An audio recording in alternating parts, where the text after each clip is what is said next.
May pagkukulungan na raw ang mga sospek sa kaso ng missing sabongero sa Santa Cruz, Laguna, kung saan inilabas ang arrest warrant.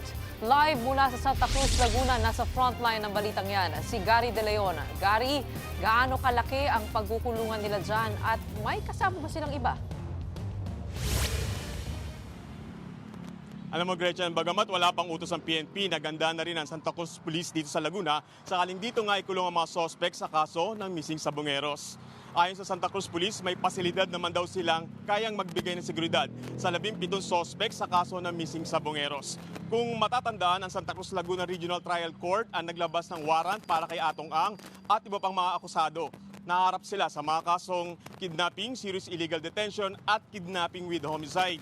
Gayunman, sa ngayon ay wala pa namang utos ang korte na dito sa Santa Cruz ikulong ang mga akusado. Kung sakaling mahuli rin daw si Atong Ang, may protocol naman daw na isinusunod ang PNP sa mga high-profile inmates. Magsasanib pwesta raw ang mga pulis mula sa Regional Office ng Calabarzon para matiyak ang seguridad ni Atong Ang, pati na rin ang kanilang mga pamilya. Sa ngayon, Gretchen, sinubukan natin pumunta sa RTC Branch 26 para malaman yung impormasyon kung naisoli na nga yung warrant at kung kailan ipipresenta yung mga suspect dito sa korte. Pero sa ngayon tumanggi yung korte na magbigay ng impormasyon kaya magbabantay tayo hanggang bukas kung sakasakaling dalhin nga rito yung mga suspect. Gretchen.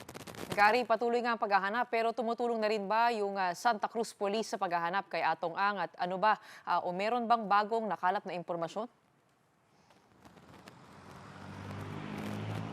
Alam mo, Gretchen, sabi ng Santa Cruz Police, ang talagang pinayagan daw na maganap dito ay ang CIDG at ang NBI. Kaya ang sa kanila ay augmentation team lang o kaya paghahanda lamang kung sakaling dagsain ng tao ang Regional Trial Court o pumunta rito yung mga kapamilya ng mga biktima at yung pamilya rin ni Atong Ang. Kaya ang ginawa nila ay mag-augment sila ng team at maghahanda sila kung sakaling dayuhin sila ng mga tao dito.